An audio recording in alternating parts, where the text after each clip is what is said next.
Que así sea.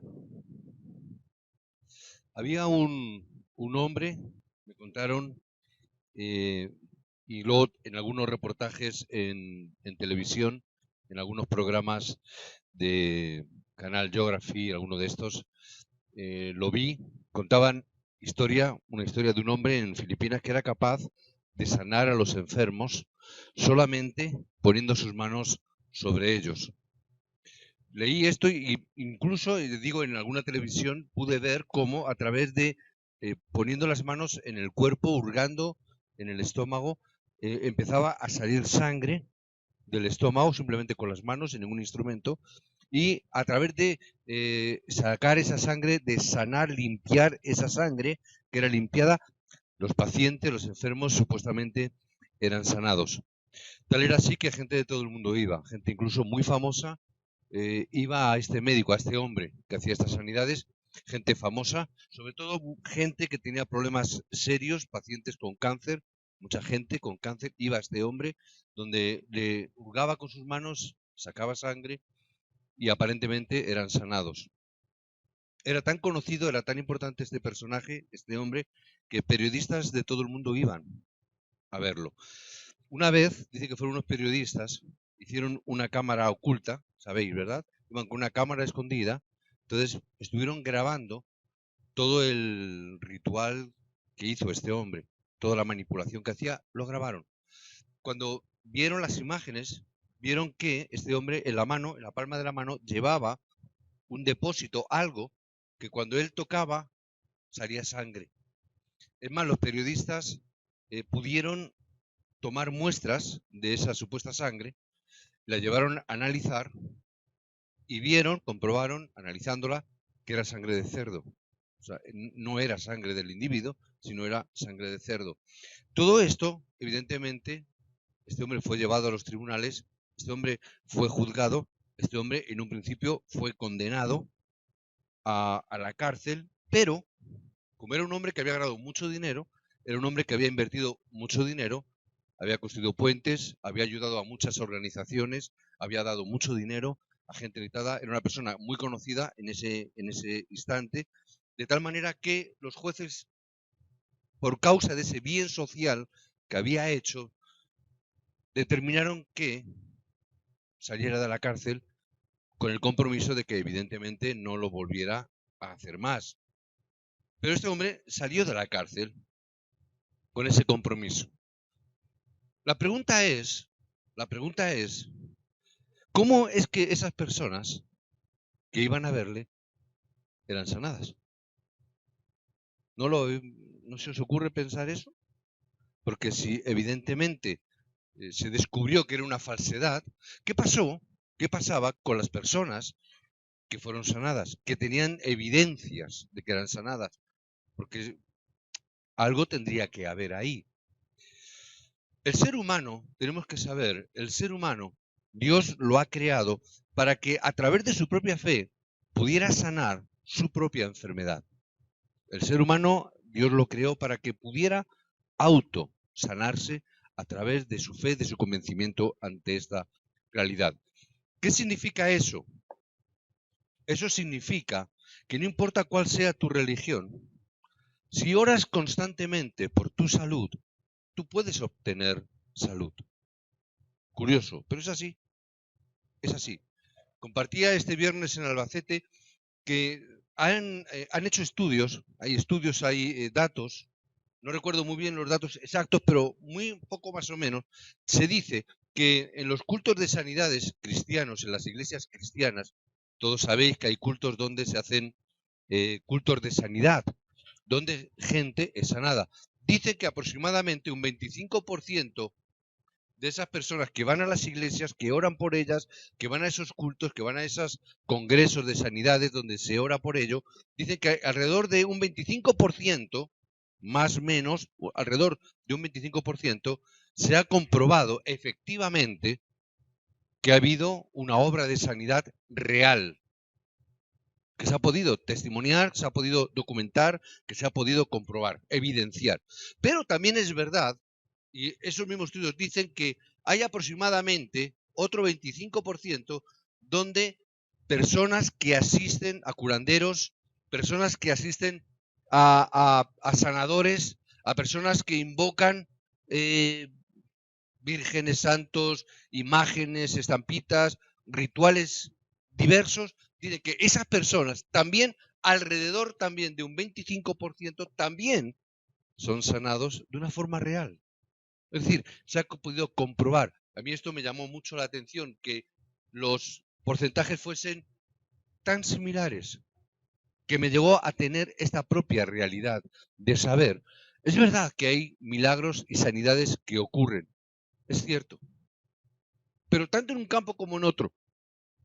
Por eso muchas veces decimos, el milagro es importante, sí, pero. Siempre hay un pero. ¿Por qué? Porque también el diablo obra. También el diablo obra. Y el diablo tiene poder. Por lo tanto, no debe de ser eso el ápice o la chispa que inflame nuestra vida solamente, o que nos movamos en pos de esta dirección. Es cierto que Jesús realizó muchos milagros. En el texto del libro de Juan vemos muchos, desde las bodas de Caná en un principio, luego tuvo el encuentro con la mujer samaritana. Es decir, en Galilea inclusive hizo muchos milagros. En este pasaje también vemos que tenemos a un hombre muy importante, un oficial del rey, un personaje noble, dice la escritura en el enunciado, pero es un oficial del rey, donde este hombre fue a Jesús porque tenía un hijo que tenía un problema de enfermedad. Este hombre fue a Jesús sabiendo, y según vemos en el relato que hemos leído, cuando se estaba cuestionando la credibilidad incluso de Jesús. Se estaba hablando de que ese Jesús, que era hijo de un supuesto carpintero, y digo supuesto porque todos sabemos el nacimiento virginal de María, es decir, nació sin conocer varón. Es decir, ¿qué significa eso? Que había una sospecha de que realmente no era hijo de María. En el mundo popular dijeron, qué cosa más rara, o ha tenido el hijo antes de casarse, han tenido relaciones sexuales. Ahí había una sospecha referente a la vida de Jesús. Jesús estaba siendo criticado por todo eso, pero este hombre aún así le rogó que sanara a su hijo. Y aunque era un hombre de gran prestigio, un hombre muy importante, Jesús le mira, se vuelve y dice, vete a tu casa. No hay un debate muy largo, ¿no? Simplemente vuélvete. Ahora el oficial creyó y el hijo fue sanado, dice la palabra, en ese mismo instante. Hay un hecho, un dato histórico que dice que a la misma hora, da incluso la hora en que este hombre, este niño recibió la sanidad. Puede haber momentos, en nuestra vida también, puede haber momentos de increíble sufrimiento o de irresistible sufrimiento.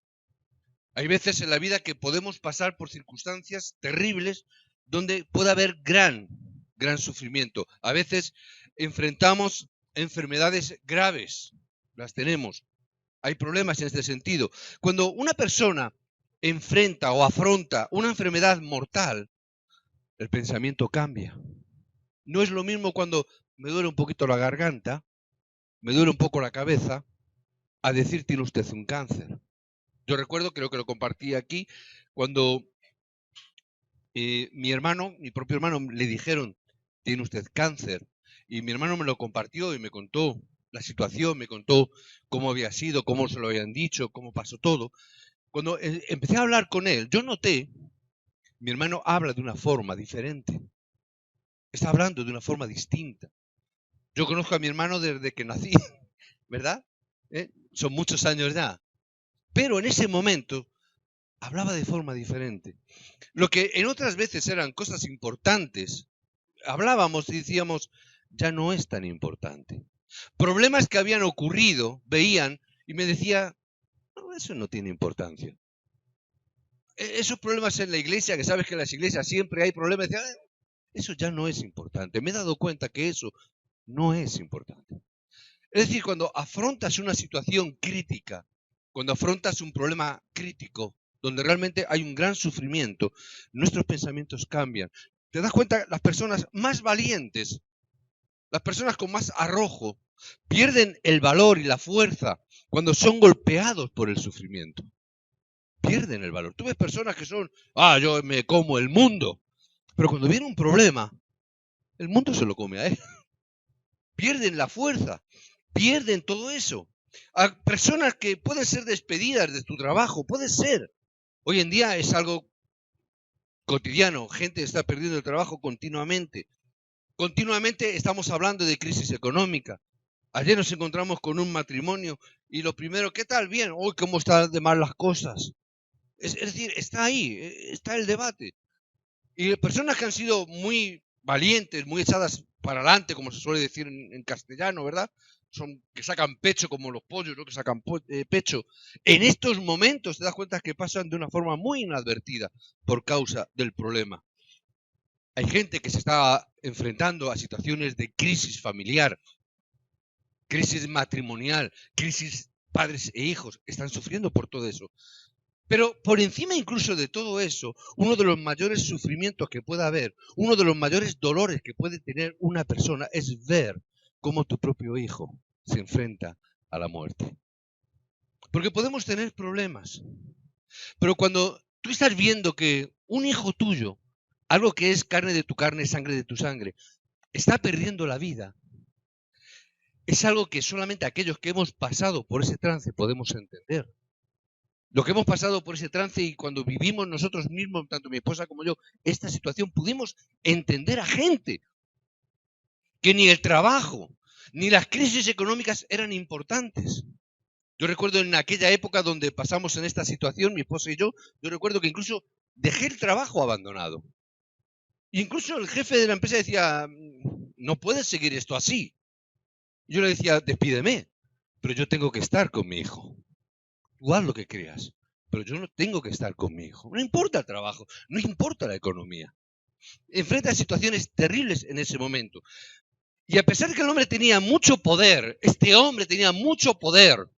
Recordar que era un oficial del rey, era un noble, una persona de la nobleza. No había nada que ese hombre pudiera hacer para sanar a su hijo.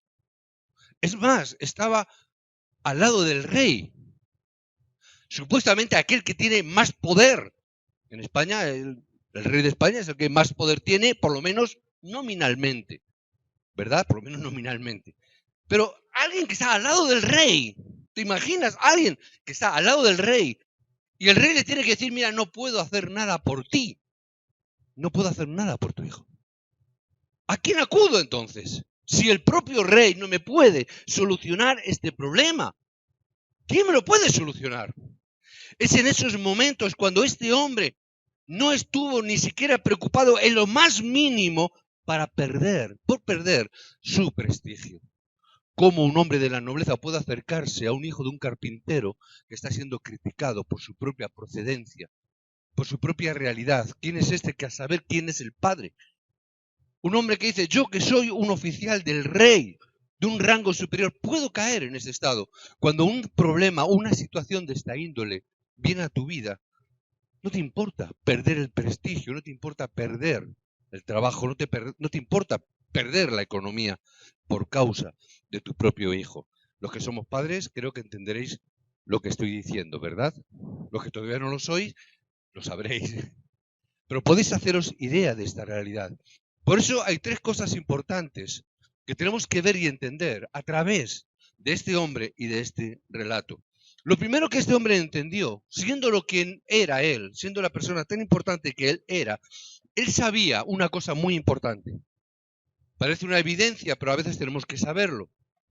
La cosa que primero entendió él, por causa de su propia posición, era que él no podía hacer nada, por mucho poder que pudiera tener. No podía hacer nada. ¿Por qué? No soy médico. Tengo poder, pero no puedo hacer nada. Tengo una situación donde me encuentro de brazos cruzados y por mucho poder, por mucho dinero, no puedo hacer nada. ¿Habéis visto estos famosos, estos actores, cantantes, tienen mucho dinero? Una de ellas es una cantante muy famosa española, no sé si estas cantantes folclóricas, tenía mucho dinero y se fue a Estados Unidos porque tenía cáncer. Se marchó a Houston, se marchó a Estados Unidos, pero al final, ¿cuál fue el final? Al final se murió de cáncer. ¿Por qué? Porque por mucho dinero y famoso que uno pueda llegar a ser, no puedes vencer eso. No puedes vencer esa situación.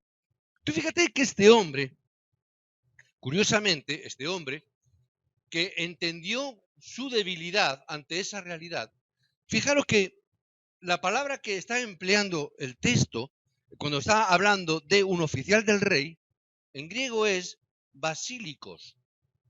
Esto es un guiño para los estudiantes de seminario. Entonces, en griego es basílicos. ¿Qué significa? Significa oficial de... No, perdón, significa pequeño rey. Basílico significa pequeño rey. Es decir, es como el rey, pero un poquito más pequeñito. Pero es pequeño rey. Es decir, tiene mucho poder. Tenía mucha capacidad. Pero aún así, a pesar de todo eso, tenía un problema que él no podía solucionar, no podía resolver. Algo que se escapaba de sus funciones. Él comprendió otra cosa muy importante, aparte de que sabía y entendía su propia debilidad, entendió y supo que nadie más podía sanar a su hijo. Entendió que solamente ese Jesús es aquel que podía traer sanidad a su hijo. Entonces no le importó viajar en aquel entonces, en aquella época, 32 kilómetros hasta Cafarnaúm para ver y tener un encuentro con Jesús. Tú dices 32 kilómetros y está aquí a la vuelta de la esquina, poco más de aquí a Madrid. Pero piensa que no había coches en aquella época. Tampoco había autopistas. Tampoco había carreteras. Eran camino de cabra, poco más o menos. Y habría que ir posiblemente, pues irían posiblemente a caballo, o probablemente iría en carro. 32 kilómetros son muchos kilómetros para hacerlos andando o a caballo. Piensa que cuando el hombre está regresando y salen a recibirle sus súbditos o sus siervos, le dicen, tu hijo está vivo, ha sido sanado. ¿Cuándo? Ayer. Es decir, el viaje consistía en más de un día de viaje, aunque aparentemente estaba cerca. No estaban preparados. Y él hizo todo ese viaje, llevó todo ese tiempo simplemente con la idea de ver a Jesús. Simplemente porque entendió su debilidad, a pesar de su poder, entendió que él no puede solucionar su problema. Lo vio en Jesucristo, solamente él. Jesús le dijo, vuélvete. Y él tomó esa palabra, la tomó como un pacto, como una palabra, como una promesa, como un sello, y se volvió con ella a su casa. Imagínate un hombre, ¿cuántos médicos no habría en palacio? ¿Cuántos médicos no hay? ¿O puede tener un rey? Tendría no uno, tendría un ejército de médicos en el palacio. Pero él fue a Jesús de todas las maneras. Él sabía que era imposible, a través de cualquier poder humano, solucionar su problema. Por eso, él es que fue a Jesús. Es decir, él alcanzó una fe importante porque tenía un corazón sincero, tenía sinceridad de corazón y él marchó a ver a Jesús. ¿Para qué? A superar todos los obstáculos que pudo enfrentar en aquel momento. No le importó tener que pelear con las circunstancias de alrededor, no le importaron en absoluto. Él realmente cuando llegó empezó a ver que había un grave problema o un obstáculo social. ¿Por qué? Estaba poniendo su reputación en juego. ¿Cómo un rey o alguien que está tan cerca de un rey puede rebajarse a ir a un curandero que está por ahí andando, con ese prestigio y con esa crítica? No le importó perder su capacidad de prestigio. La dignidad a veces es más importante que el dinero para un hombre. Hay veces que tú dices, la palabra vale más que el dinero. Hoy en día se está perdiendo, ¿verdad? Pero hay personas que eso lo valoran mucho. Yo recuerdo cuando llegué aquí y compré la vivienda donde estamos viviendo, donde vivíamos antes, el hombre hizo el trato como nunca antes yo lo había visto. Me dio la mano. Me dijo, mi palabra está dada. ¿Por qué? La palabra para un hombre es importante, la dignidad es muy importante. A ese hombre le costó darme la mano en ese momento. A los 2 días le costó 1.000.000 de pesetas de aquel entonces. ¿Por qué? Le ofrecieron 1.000.000 de pesetas, más de lo que me había pedido a mí. Pero él dijo, yo he dado mi palabra. Mi palabra es muy importante. Es decir, la dignidad para un hombre es muy importante, más que el dinero. Y había tanta controversia alrededor de Jesús cuando él fue. Había tanta crítica, tanto movimiento, que por eso la visita de un funcionario real era tan importante. Y eso mismo era un obstáculo que él debía vencer y que él tendría que superar. No importa mi prestigio, no importa que yo sea importante o no. Él entendió su necesidad y entendió quién es aquel que le pudo dar esa solución. Pero él además tuvo que vencer un problema importante, porque los judíos en aquel entonces tenían el control de toda la religión. Y si él se iba a enfrentar a todo un estamento religioso que estaban también en contra de Jesús, dijo, no importa lo que diga la religión, no importa lo que diga el estamento religioso ni los judíos, yo necesito una respuesta, yo necesito una solución.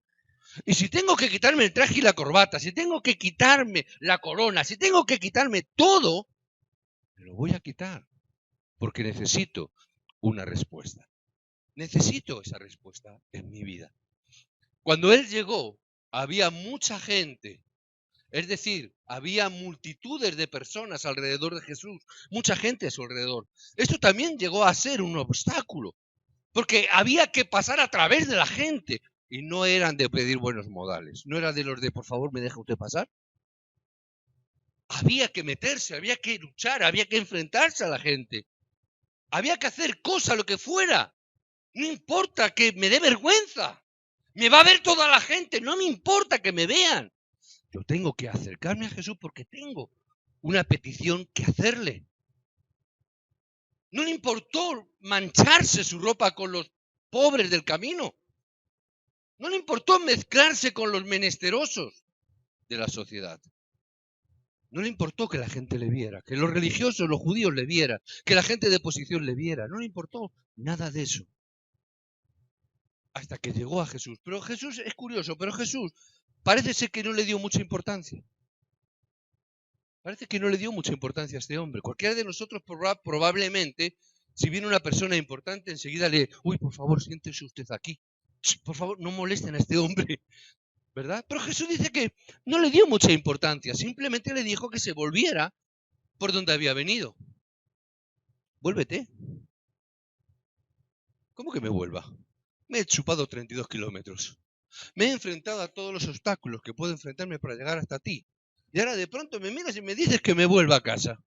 O sea, no me dices nada, no me das una palabrita, no me dices, oye, pues mira, tómate algo caliente, no sé, algo. O sea, vamos a charlar. Soy una persona importante, soy Basílicos. No Basic, está por ahí Basic, no es Basic, Basílicos. Soy un rey pequeño, pues soy como un rey. Soy un oficial. Está bien, vuélvete a tu casa, no hay problema. Cualquiera de nosotros nos hubiéramos enojado. Cualquiera de nosotros nos hubiéramos enojado. Yo para esto he venido. ¿Cuántas veces esto me hacía recordar? Allí, ¿cuántas veces hemos estado en Corea? ¿Cuántas veces hemos tenido que andar, no 32 kilómetros, sino probablemente muchos más, para ir a escuchar el mensaje del culto núcleo? Por ejemplo, 2 horas en autobús y metro. ¿Verdad, Rosy? Está ahí. Alrededor de 2 horas aproximadamente, ¿verdad? ¿Cuántas veces llegamos después de 2 horas en metro, en autobús? 2 horas que nos levantamos antes de casa, llegamos, nos enfrentamos a las multitudes. Porque allí en Corea hay multitudes en la iglesia, ¿verdad? Y ya solamente el hecho de llegar a tener un asiento ya es un logro. No siempre lo conseguimos. Y hay veces que nosotros en nuestro basílicos personal decíamos, es que estos coreanos no se están enterando de que nosotros somos pastores. No se han enterado que ni siquiera nos dejan sentarnos. Pero no se han enterado. Estos coreanos son extraños, son raros. Y no solamente no se han enterado que incluso cuando logro tener un asiento, a veces yo he escuchado el culto núcleo sentado en el suelo en la iglesia, y la gente pasaba y me veía, ¡ay, no, qué sé! Digo, pero tú estás sentado y yo estoy en el suelo. Pero aún a pesar de todo eso y en esas circunstancias, había veces, muchas veces más de las deseables, que incluso llegaba y nos decían, pastor, hoy no hay traducción. Y ya la ira santa. ¿Cómo que no hay traducción? 2 horas de camino. Ya no es solamente 2 horas de camino. Son 12.000 kilómetros que hemos llegado hasta Corea. Y ahora resulta que me llega, no hay traducción. Con una sonrisita, porque eso no se les quita nunca, ¿verdad? Una sonrisita. No hay traducción. Entonces, ¿qué hacemos? Recibe la guía del Espíritu. ¿Qué hago? Vuelve a casa. Otras 2 horas para volver. Los que han estado en Corea saben de lo que estoy hablando. Esto, lo que vosotros sabéis, lo multiplicáis por 4. Porque cuando nosotros fuimos por primera vez, era 4 veces peor. Normal, yo recuerdo una de las últimas veces en Estados Unidos. Nos vamos a Washington a hacer un campamento. Washington. No estoy hablando de Madrid ni Torrejón, no, estoy hablando de Washington. Y llegamos allí, no hay traducción. ¿Cómo no hay traducción? Venimos 4 o 5 pastores de España. En aquel momento íbamos 5 pastores de España. ¿Cómo que no hay traducción? Y una hermana con todo su corazón coreana, chilena, los hermanos de Corea la conocen, se puso a traducirnos. Con todo el amor del mundo, le dijo, bueno, yo por lo menos, ves, vive en Chile, algo de español sabrá. Vale, venga, va a traducir. Traducción de la hermana. Pablo Campo, mismo Campo Pablo. Campo Pablo Campo, jiji. Digo, ha contado un chiste y no nos hemos enterado. Ha contado un chiste, no lo ha traducido, nos hemos quedado y la mujer riéndose. Jiji, porque el campo Pablo en el campo mismo. Todo campo Pablo. Y eso es lo que aprendimos de ese campamento en Washington. Y esto, si alguien duda de esto, está grabado. Se puede escuchar. No exagero en absoluto. Tal fue así la cosa que tuvieron que llamar a una traductora, a una chica coreana que vivía en Nueva York, y venir de Nueva York o Pensilvania, no recuerdo muy bien, hasta Washington para podernos traducir, por lo menos, el final de las conferencias. Y tú te quedas como diciendo, yo he recorrido todo eso, he invertido una economía, he invertido un tiempo, he invertido para que me digan Pablo mismo Pablo. A veces ocurre y a veces nos podemos sentir mal. Y a veces podemos decir, es que no se han enterado de que somos importantes, no se han enterado de que somos pastores, es que no saben que nosotros somos. Sí que se habían enterado. Pero Dios permite que haya todo esto. ¿Para qué? Porque hay que sonsacar de ti todo lo que no sirve. Porque tiene que verse qué hay en tu corazón. Tuvimos que ver qué hay en nuestro corazón y cómo Dios tuvo que obrar para sacar todo eso que pensábamos que era lo importante. Y llegar a la conclusión como Pablo que todo eso era como basura por causa de tener un encuentro con Jesús, un encuentro real. Que lo importante era realmente eso. Que eso era lo más grandioso. Por eso este hombre no perdió su oportunidad. Yo os bendigo para que en el día de hoy no perdáis vuestra oportunidad de tener ese encuentro con Cristo. Que no perdáis por las circunstancias, por los obstáculos que pueda haber, por las dificultades que nos podamos encontrar, que no perdáis vuestra oportunidad de tener un encuentro personal con Cristo. No perdáis esa oportunidad. ¿Por qué? Porque sabía que el sufrimiento era único. Sabía que era su oportunidad. Sabía que no podría resolverlo por otros medios. Sabía que solamente Cristo era lo único. Tan importante la oración también de la anciana. Alcancemos la unicidad. Y a través de ello la unidad se podrá realizar, pero primero es la unicidad, que significa uno, solo Cristo es lo único importante. Y él entendió y no perdió esa oportunidad. Él vio y entendió y comprendió. Es la oportunidad para encontrarme con Él. Es la oportunidad que tengo para encontrarme con Jesús. Es la oportunidad que se me ha presentado. Porque pasa a 32 kilómetros nada más. 2 días de viaje, no importa, está cercano. Y él, viendo esta oportunidad, él tomó la determinación en su vida. No importa, no importa quién yo sea, no importa lo que tenga que vencer, yo quiero aprovechar mi oportunidad, porque puede ser mi única oportunidad. Puede ser mi única oportunidad. Tengo que tomar la determinación. Él llegó a comprender, es ahora o nunca. Tenemos que entender también nosotros esto. Tenemos que recibir gracia para entenderlo. Que es ahora o nunca, quizás. Otro hombre lo entendió, había un ciego, conocéis la historia, llamado Bartimeo, que sabía quién era Jesús. Y cuando vio que pasaba cerca de allí, él gritó con todas sus fuerzas: no lo puedo ver, pero sé que está aquí, que está cerca. Jesús, hijo de David, ten misericordia de mí. Ten misericordia de mí. No dijo sálvame. No llegó a decir eso, simplemente dijo: ten misericordia de mí. Mira mi situación, mira el problema que yo tengo, que es único, no lo puedo solucionar, solo tú puedes hacerlo. Por eso, Señor, ten misericordia de mí. ¿Qué es lo que llegó a entender Bartimeo? Lo mismo que este hombre, que era su oportunidad única en la vida. Puede que nunca jamás pueda estar tan cerca de Jesús como estoy ahora. Quizás sea la última o la única ocasión donde yo voy a poder acceder a Él. En esta semana decía a unas personas en un grupito, decía: yo conozco mi pasado. Todos conocemos nuestro pasado, ¿verdad? Tenemos mala memoria, pero conocemos nuestro pasado. Conocemos nuestro presente. Hoy sabemos. Pero ¿sabemos cuál va a ser tu futuro? ¿Va a ser nuestro futuro? ¿Sabes lo que va a pasar mañana, pasado, al otro? ¿Sabes lo que te espera en el futuro? ¿Tú sabes dónde vas a terminar en el futuro? ¿Alguien me puede decir: no, yo estoy seguro que voy a morir en España? ¿Estás seguro que vas a morir en España? No tenemos esa seguridad. No sabemos nuestro futuro.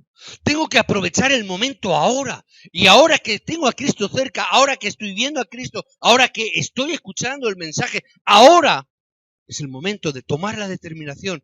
Jesús, ten misericordia de mí. Señor, mira mi problema, que es único, que no puedo solucionar. Es el problema espiritual que yo no puedo vencer, ni nadie puede darme la respuesta. Es el problema único, que solamente Cristo puede darme la respuesta. Por eso hay 3 importantes respuestas en el mensaje de hoy. Hay tres respuestas importantes. Primero, grandes obras de Dios siempre se van a producir en tu vida cuando la palabra de Dios se establezca firmemente en tu corazón. Cuando tú te enraizas y enraizas en la palabra, esa palabra sí o sí se va a cumplir en tu vida. Ten esta conclusión. Jesús dio una palabra, dio un pacto que lo tomó como tal. Y Él dijo: vete, Él vive. Tu hijo vive. Tu hijo vive. 3 palabras. Tu hijo vive, nada más. Pero Él se estableció en esa palabra. Por eso preguntó: ¿cuándo es que mi hijo remitió la fiebre? A tal hora. Recordó, es en el mismo momento que Él me dio la palabra que se va a cumplir. ¿Dónde yo tengo que establecerme? Tengo que establecerme en la palabra. ¿Qué es lo que yo tengo que aprender de esta escritura? Que la palabra de Dios sí o sí se va a cumplir. Toma la palabra de Dios como un pacto. Establécete en tu vida como el pacto que se va a cumplir. Porque es único. No hay otra forma, no hay otra manera de solucionar ni de resolver el problema.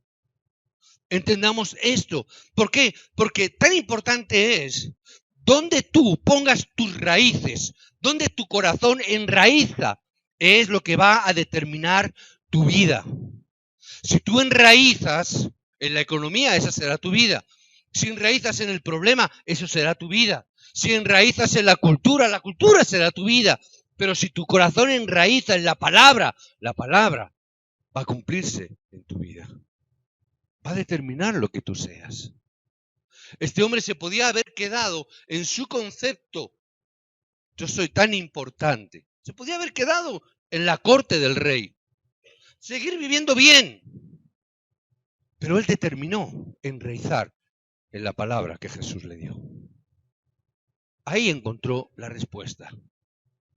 Tan importante es eso, porque si la palabra entra en tu alma, si la palabra entra en tu corazón, si la palabra de Cristo enraiza en tu vida, puedes cambiar una época, puedes cambiar una región, puedes cambiar una cultura, puedes cambiar todo un pensamiento si enraizas en tu corazón la palabra. Si la palabra enraiza, por eso Juan tiene que dar una palabra: amado, yo deseo, yo oro por ti, anhelo en mi corazón que tú seas prosperado en todas las cosas. Yo deseo que tengas salud, pero por encima de todo yo deseo que tu alma prospere, que tu espíritu enraíce en la palabra. Es importante la salud, es importante la economía, claro que es importante, pero más importante es que tú enraíces en la palabra, que tu corazón enraíce en la palabra como lo único importante. Si tienes la llenura del Espíritu Santo, decíamos la semana pasada, verás el poder y la obra de Dios cumplirse en tu vida. Si tú recibes la guía del Espíritu Santo a través de la fe, si realmente tú estás enraizando en la palabra, la obra del Espíritu Santo vendrá sobre tu vida. Es lo que podemos ver en las Escrituras de hoy. Si tú enraizas en la palabra que Él te dé, si tú buscas a Cristo, las obras ocurrirán en tu vida. Ahora, por eso, ¿qué conclusión vamos a tener? ¿Cómo vamos a salir hoy de aquí? Y yo tengo que ver qué es lo que nunca debo de perder: el fundamento. ¿De qué no tengo que perder el fundamento de mi vida? De lo demás no me importa, pero hay cosas de las que yo nunca puedo perder ese fundamento. La economía la puedo perder, el trabajo lo puedo perder, la salud lo puedo perder, pero hay cosas que no debo de perder nunca el fundamento. ¿Por qué fue este oficial a Jesús? ¿Por qué este hombre fue a Jesús? ¿Por qué hoy estás aquí sentado? ¿Por qué estamos aquí hoy sentados? Con el día tan bueno que está haciendo. En mi pueblo que están en las fiestas. ¿Por qué estamos aquí sentados? Yo tengo que ver una cosa: este hombre, este noble, este funcionario real, nunca hubiera encontrado a Jesús si su hijo no hubiese estado enfermo. ¿Amén? Nunca hubiera encontrado a Jesús si su hijo no hubiera estado a punto de morir. Nunca se le hubiera presentado esa oportunidad. ¿Qué tengo que ver? La enfermedad fue una bendición para este hombre. ¿Decimos amén? La enfermedad podemos llegar a ver y a entender que puede ser una bendición, como al mismo tiempo puede ser una misma desgracia. Puede ser una desgracia y puede ser una bendición al mismo tiempo. Es posible que los que hoy estamos aquí sentados hayamos encontrado esta fe de Cristo porque quizás en tu vida pasaste por una circunstancia similar, o quizás porque tuviste una enfermedad, quizás porque tuviste un problema, quizás porque pasaste por una crisis. Es posible que a lo mejor pasaras por cualquiera de esas cosas, como pasó este hombre, para tener un encuentro con Jesús. Es posible. Es más, yo diría que casi todos los que estamos aquí nos acercamos a Jesucristo porque tuvimos un problema en nuestra vida, de cualquier índole, que no pudimos solucionar. Probablemente. Por eso quizás muchos estamos aquí hoy sentados, porque un día murió un hijo, porque un día un hijo cayó en la droga, quizás porque un hijo o yo mismo pasé por una circunstancia. Probablemente, quizás, cada uno tendrá que ver por qué estoy aquí. Y podemos llegar a una conclusión, pero hoy yo tengo que cambiar mi motivación. Tiene que cambiar mi motivación. No somos niños. No somos niños. ¿Por qué digo esto? Porque el problema, la enfermedad, es lo que llamamos la introducción. ¿Qué significa? Es el motivo, la excusa que Dios utiliza para hacernos venir. Es el motivo por el cual nosotros, en su momento, acudimos a Cristo.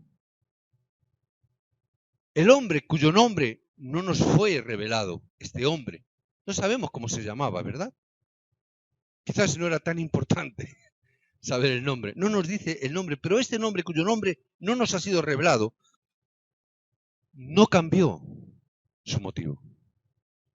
No cambió su motivación. ¿Qué significa eso? Él nunca volvió a Jesús. Creyó, pero se quedó en la introducción. No volvió a Jesús. No sabemos qué pasó después. ¿Os acordáis de esos 10 leprosos que se acercan a Jesús?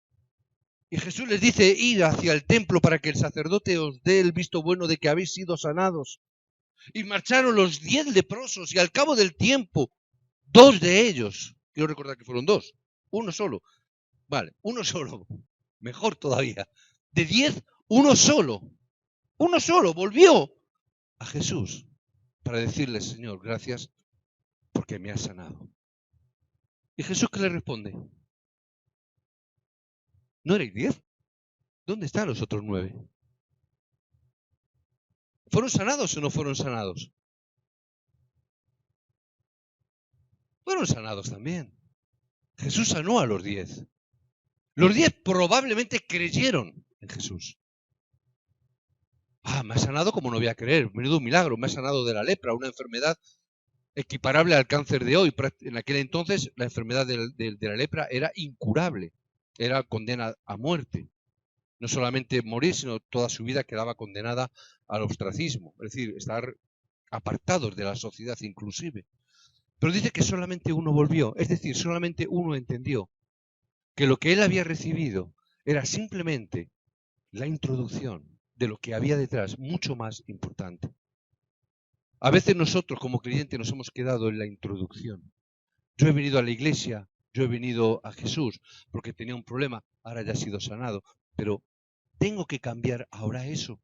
Por eso Jesús, cuando llega y le está diciendo a este hombre, ven, sana a mi hijo, Jesús vuelve a sus discípulos y lanza unas palabras terribles, unas palabras muy duras. Les preguntó, ¿por qué solo buscáis los milagros? ¿Por qué solo buscáis las señales? ¿Por qué os quedáis en la introducción? ¿No habéis entendido que no es la meta, la sanidad, sino que es el medio y el propósito que Dios utiliza para que nosotros salgamos de nuestra debilidad, que podamos vencer todo obstáculo y aprovechemos el problema, lo que sea, como la oportunidad que Dios me está dando para cambiar mi vida radicalmente, para tener un encuentro con Él, pero para vivir con Él en la eternidad y empezar a vivir ahora? La mayoría de la iglesia viene, o la gente viene a la iglesia por esa razón, por un problema, pero si no entendemos esto, vamos a estar perdiendo tantas cosas importantes que Dios tiene para nuestra propia vida. ¿Cuántas cosas no tendría Él para este hombre tan importante? ¿Qué campo tan grandioso tendría este hombre? ¿Cuántas bendiciones podía haber disfrutado este hombre y su hijo? No solamente la sanidad. Tantas cosas que pudiera haber recibido y no lo entendió, porque la razón es tan importante.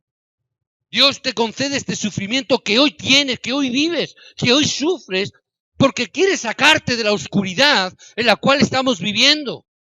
Hoy compartí el mensaje de Obreros, ¿por qué a veces Dios permite o nos da el problema? Y lo primero que les decía a los obreros es porque Dios quiere sanar tu alma, quiere sanarte a ti. Porque Dios quiere obrar en tu corazón, quiere obrar en tu vida, quiere que tú salgas de la oscuridad, que tú goces como ser un testigo de Jesucristo y que tú vivas como testigo. No solamente como alguien que a veces me encuentro con la gente, con creyentes, me dicen, ay pastor, Dios, es que yo creo en Jesús porque me ha hecho tantas cosas en mi vida. ¿Qué ha hecho? Bueno, si te digo el milagro que Dios hizo en mi vida. ¿Y?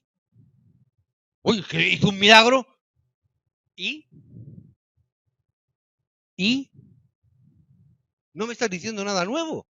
No me estás diciendo nada que me sorprenda. No me estás diciendo nada que me motive. ¿Por qué? Porque desde la Escritura a mí no veo que Jesús hizo tantos milagros. A mí no me Que venga aquí y me diga, mira, tenía una enfermedad y Jesús, el Señor, me ha sanado. Gloria a Dios. ¿Y? Bien, me alegro. No voy a hacer un culto de gratitud a Dios solamente porque Kimi ha sido sanada de una enfermedad. Hombre, gracias a Dios, daremos gloria a Dios, gracias a Dios. Pero, ¿cuál era el plan que Dios tenía por causa de esa enfermedad? ¿Dios ha cumplido su plan a través de ese problema? Sí, gloria a Dios. Ahí está el motivo. Porque probablemente Dios quiere que tú seas testigo para que en medio de tu campo tú levantes el nombre de Cristo y otros puedan venir a conocer a Cristo a través de ti. Ese es el milagro de todos los milagros. Que tú puedas ser un testigo. No porque yo sea importante, porque mira qué importante soy que Dios me ha hecho un milagro, sino porque Dios tiene un plan y un propósito que va a determinar tu vida. No te quedes en la introducción, entra profundamente al plan de Dios. No te quedes solamente en la introducción. Problema, enfermedad, todo eso es la introducción para que tú vivas una vida plena en relación con Cristo. Para que tú vivas el plan de Cristo a través de tu vida, lo puedas estar gozando. Tenemos que llegar a esta conclusión. Yo hace tiempo también pensaba, a veces pensaba, y algunas veces tenía que enseñarlo porque a veces en la iglesia no se entendía bien, pero al principio yo incluso me preguntaba, ¿por qué voy a la iglesia yo? Y claro, el primer pensamiento, bueno, porque eres el pastor. Pero claro, uno llega y dices, aparte de eso tiene que haber algo más, ¿no? No solamente porque sea el pastor y con la iglesia. Tampoco es por el sueldazo que uno tiene, ¿verdad? Tampoco es por decir, es que tienes un sueldazo que merece la pena, ¿no? Llegas a la conclusión y dices, no es por nada de esto. Llegas a la conclusión, vale la pena vivir. Vale la pena la vida que estás llevando. ¿Vale la pena? ¿Es solamente eso? Tiene que haber algo, debe de haber algo que Dios tiene más importante para mí que todo eso. Yo recuerdo en mi juventud, yo tenía estos pensamientos, la vida cristiana ¿es solamente esto?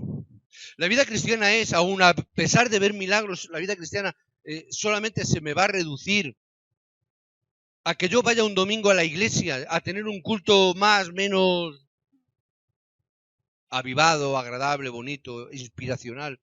La vida cristiana que Dios tiene para mí es simplemente llegar a la iglesia a dar culto a Dios, cantar, orar y rezar para que el Señor dale gracias a los del grupo de alabanza para que tenga una alabanza fluida. Señor, dale gracias al pastor que va a predicar para que no sea aburrido. Señor, voy a orar para que no sea muy largo. Solamente para eso. Yo recuerdo que en aquel entonces yo pensaba esto. Señor, ¿para esto voy a vivir mi vida cristiana? Para eso es que desde mi infancia, siendo yo un adolescente, cuando mi mamá me decía, vamos a la iglesia porque hay una campaña de misioneros que vienen de Estados Unidos, por eso quizás mi amor a Estados Unidos. Entonces, vamos a Estados Unidos que nos van a regalar chicle, vas a ver a los tejanos con los sombreros, las botas de piel de serpiente. Yo decía, yo quiero ver a los yanquis esos. Solamente por eso. Es decir, esa era la motivación, asistir a la iglesia como adolescente, simplemente para eso. Y después cuando se marcharon los yanquis nos quedamos diciendo, ¿dónde están estos? ¿Esto era todo? Tiene que haber algo más. Yo pensé, llegué a la conclusión, después de muchos años, de estando casado, llegar a esta conclusión.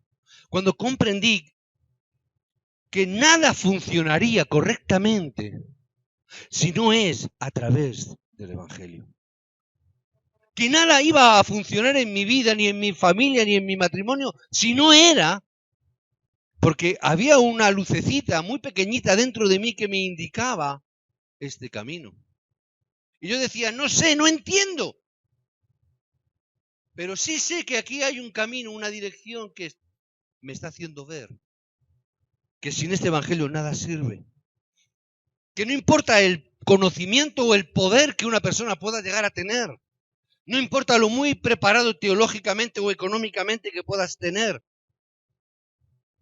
Porque aunque te creas muy inteligente o te creas que tienes muchas cosas, mucho poder o que tengas una gran posición, nada de eso va a poder detener la obra de Satanás.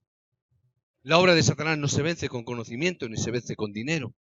Se vence simplemente, o solamente, mejor dicho, con el poder del Evangelio. Solamente a través del nombre de Jesucristo es que puedes vencer la obra de oscuridad y de Satanás en tu vida. No la vas a vencer porque vengas a la iglesia, lo siento mucho. Yo dije esto también el viernes en la iglesia en Albacete. Si tú piensas que por venir a la iglesia Dios te va a dar un premio, estás equivocado. No es por venir a la iglesia muchas veces, no es por llorar mucho, sino por proclamar el nombre de Jesucristo. Por enraizar en la palabra que el nombre de Jesucristo te está dando. Y si tú enraizas ahí, tú tendrás el poder para quebrantar todo poder de oscuridad y toda obra de Satanás va a huir de tu vida. Pero no por tu poder ni por tu conocimiento, sino por el nombre de Jesucristo. Por eso, que tengas la oportunidad hoy de salir de la introducción. Sal de la introducción. Levántate como un testigo de Jesucristo. No te quedes simplemente en esa introducción, porque todo el mundo hemos venido por la introducción. Salvo mi esposa que lee los libros, las revistas al revés, todos leemos los libros y las revistas de izquierda a derecha. Empezamos por la página 1, ¿verdad? No te quedes solamente en la introducción. Tienes que llegar a la conclusión que Jesús es único. Única respuesta, única solución a nuestra vida. No hay la manera de salir de la destrucción que viene a tu vida si no es a través de Cristo. Te digo una cosa, este hombre se marchó. Y se marchó aliviado, es cierto.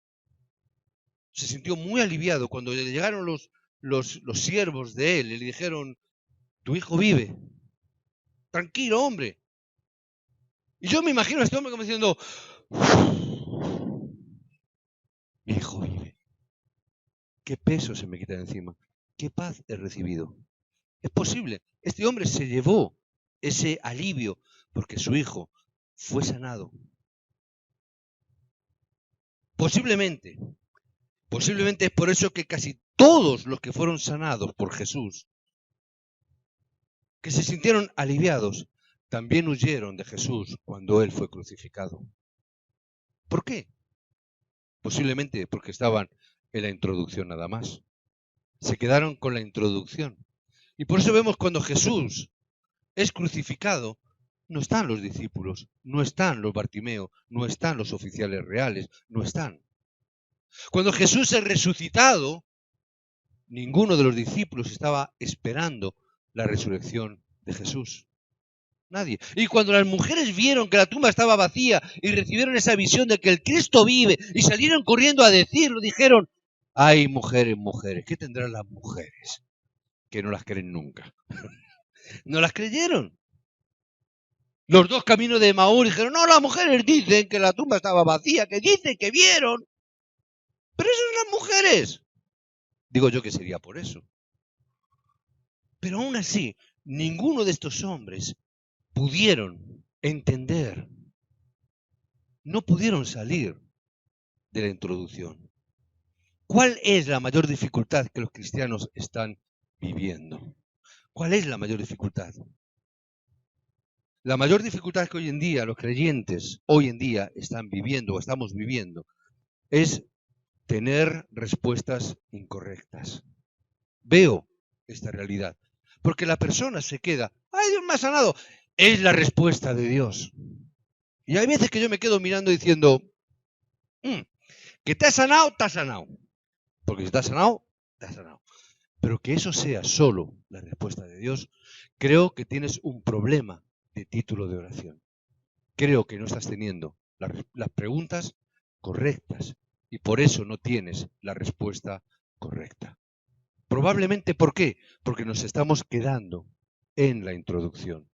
Pastor, tengo un título de oración. Que yo quiero que Dios me sane de X. Está bien, pero ¿ese es el título de oración correcto? No sé. Hay veces, hoy en día, llego a la conclusión de decir, no sé. Hombre, pastor, es bueno que Dios me sane. No sé si es bueno o no.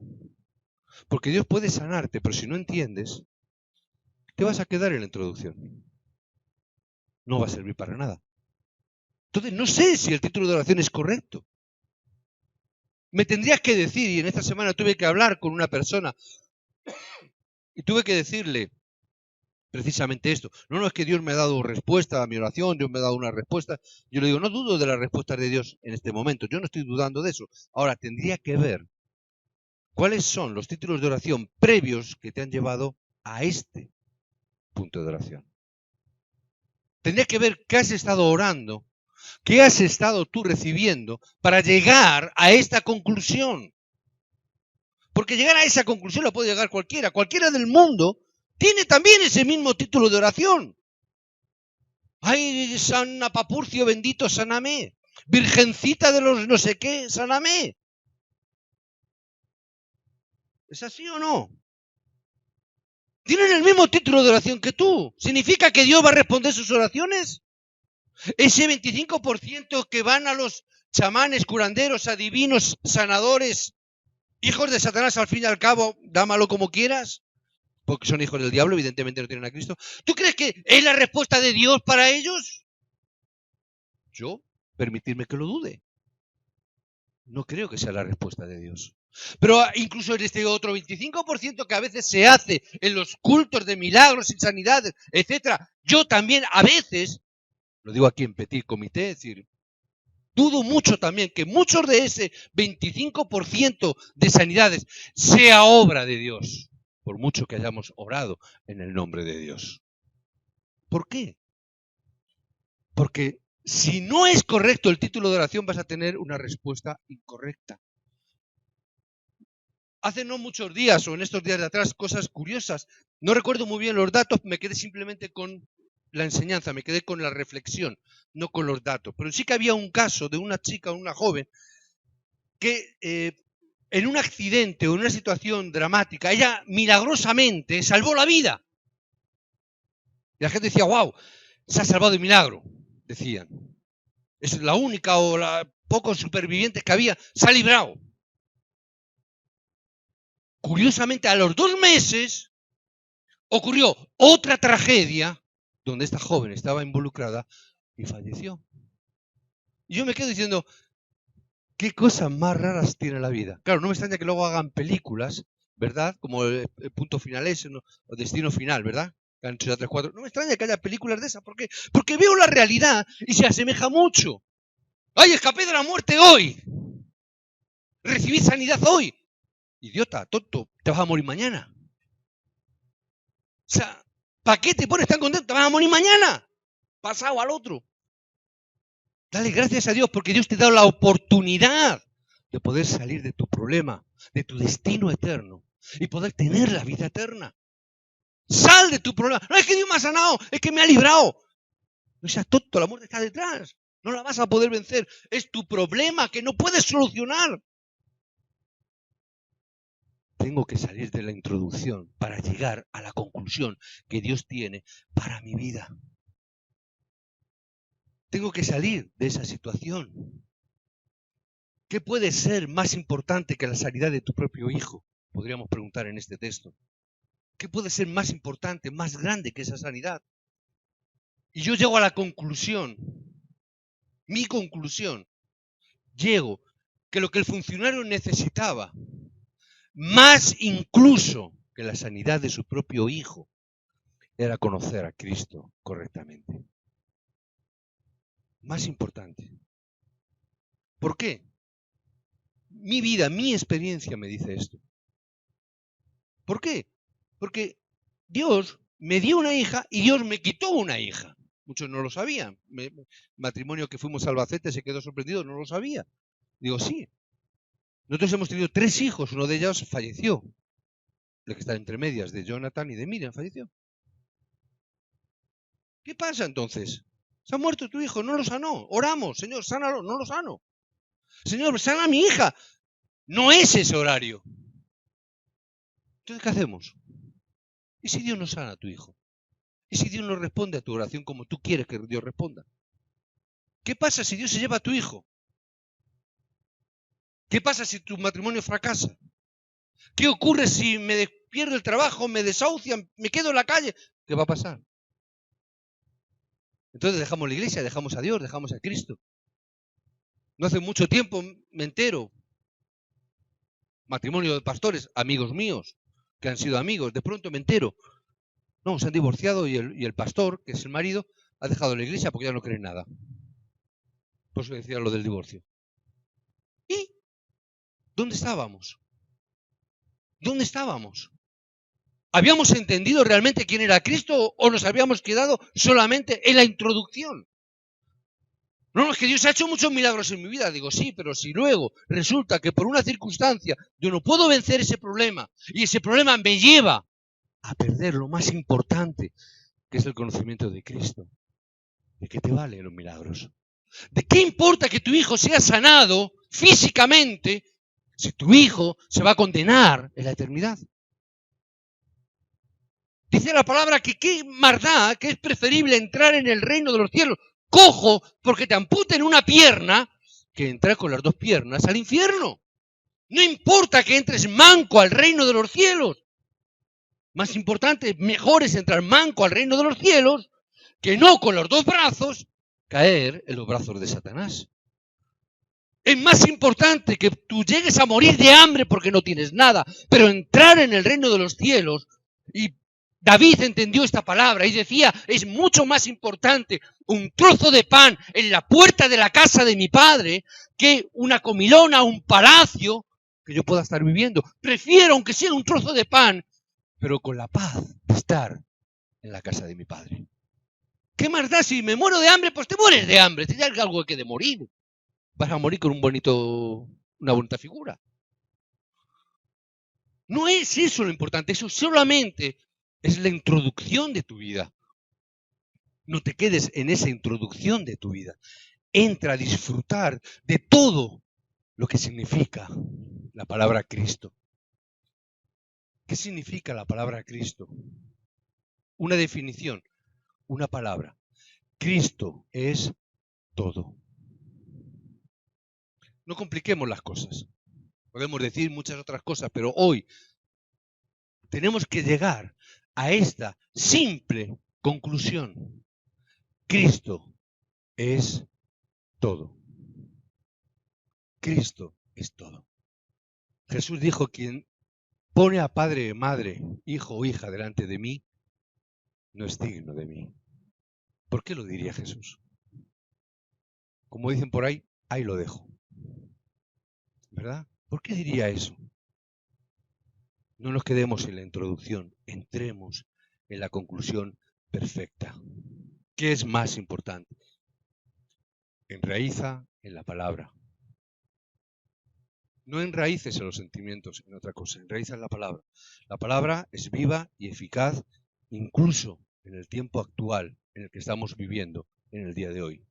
Sigue siendo tan real, tan viva como hace 2000 años. La palabra de Dios se sigue cumpliendo. Dios sigue obrando en la medida que estamos escuchando la palabra. Y en la medida que estamos escuchando el mensaje, Dios mismo está obrando. Yo os pregunto ahora, hermanos que trabajáis, que tenéis trabajo, ¿qué creéis que está pasando ahora mismo en tu trabajo? Justo en estos mismos instantes. ¿Qué está pasando? Te digo yo lo que está pasando. Ni sé dónde trabajáis ni nada, pero sé lo que está pasando.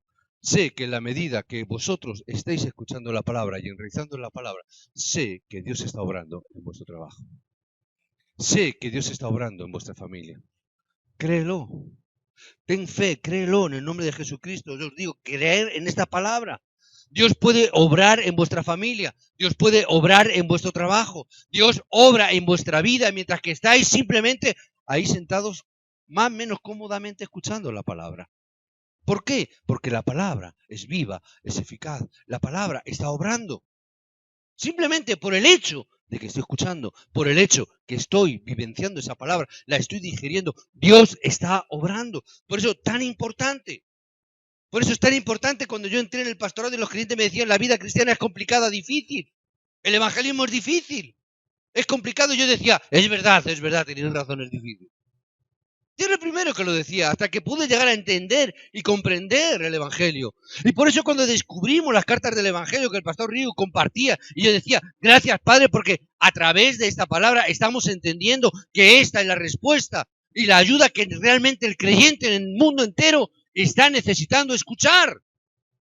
Porque yo también estaba ahí, sentado en el banco como vosotros, y decía lo mismo que vosotros, y pensaba lo mismo hasta que descubrí esta palabra. La palabra de Dios se cumple. Un día lo comprendí. Y un día también llegamos a la conclusión de comprender juntamente que los remanentes simplemente lo único y más importante que necesitan es aferrarse a la palabra que Dios les está dando. Que lo único que necesitan es aferrarse a la palabra como el pacto que Dios mismo te está dando a tu vida. Es lo más importante. Por eso entendí la importancia del diario de oración también para los remanentes. Por eso es tan importante, los ancianos ayer tuvimos una reunión, es tan importante, tenemos que obrar, facilitar, de que el diario de oración esté llegando a todos y a cada uno de los creyentes. No importa de qué manera, estamos viendo de cómo lo haremos, no importa cómo lo hagamos, lo tenemos que ver y lo tenemos que hacer. Lo más importante es que la palabra esté llegando a cada uno de los remanentes. Lo más importante es entender eso. Lo demás, yo me quedo con el pacto, la palabra que Dios mismo nos ha dado. Esa palabra que Dios dio desde la creación del mundo hasta el día de hoy. Por eso la cuestión, hermanos, hoy en el mensaje no es si el hijo del funcionario fue sanado. No, no es eso lo importante. Lo importante es lo que viene detrás de todo eso. Por eso os bendigo para que este día, hoy en este día, sea el día bendito donde descubramos las respuestas importantes para nuestra vida. Que hoy podamos llegar a tener la conclusión importante para nuestra vida, donde podamos encontrar hoy, a través del mensaje de hoy, los verdaderos títulos de oración para nuestra vida. Hermanos, no seamos simplistas. Oremos para descubrir verdaderamente el título de oración. Hermanos, no nos marchemos de aquí, que ningún miembro de la iglesia, ninguno se marche. No voy a ponerme la puerta y no voy a cerrarla con llave, evidentemente, me estáis entendiendo. Pero no os marchéis ninguno sin que hayáis encontrado el título de oración para esta semana. El fórum que hay después del culto es tan importante como el mismo culto. Si yo escucho la palabra, pero no entiendo el título de oración por el cual voy a orar, hermano, no has escuchado nada, da lo mismo. Averigua, encuentra, descubre, recibe la revelación de cuál es el título de oración verdadero para ti, para esta semana. Es decir, coge la promesa que Dios en este día, en este mensaje, la promesa que Dios te ha dado y que va a cumplir en esta semana. ¿No estás emocionado? Saber, Señor, ¿qué vas a cumplir esta semana? Señor, ¿qué respuesta me vas a dar esta semana? ¿Qué vas a hacer en esta semana? ¡Wow! Voy a ver qué la palabra me ha dado, porque eso es lo que Dios va a cumplir en esta semana. Mensaje es la palabra que Dios va a cumplir. Emociónate. Descúbrelo en este día. No caigas en el desaliento. Sigue orando dentro del pacto. Las respuestas inconfundibles vendrán a tu vida. Yo os bendigo en el nombre de Jesucristo. Recibir esta respuesta, recibir esta dirección, recibir esta paz que solamente Cristo puede proporcionar. Amén. Que gocéis, que disfrutéis de esta semana, de la promesa de la palabra que va a cumplir Dios en esta semana en vuestras vidas. Quiero que la semana que viene vengamos entusiasmados de ver qué Dios me va a decir hoy, qué promesa me va a dar hoy. Porque ya he visto que esta semana me ha dado respuestas, la semana que viene también me va a dar respuestas. Estoy emocionado que podamos venir. Yo al grupo a los que nos juntamos a las 10:30, hoy les he dado la palabra, les he dicho esta palabra va a conectar también, lógicamente, con la palabra del púlpito. La semana que viene yo no voy a compartir palabra, la semana que viene quiero que vosotros me compartáis a mí vuestras respuestas, vuestro fórum del campo, vuestro fórum de la vida. Quiero que disfrutéis de esto. Porque si no, no tiene sentido.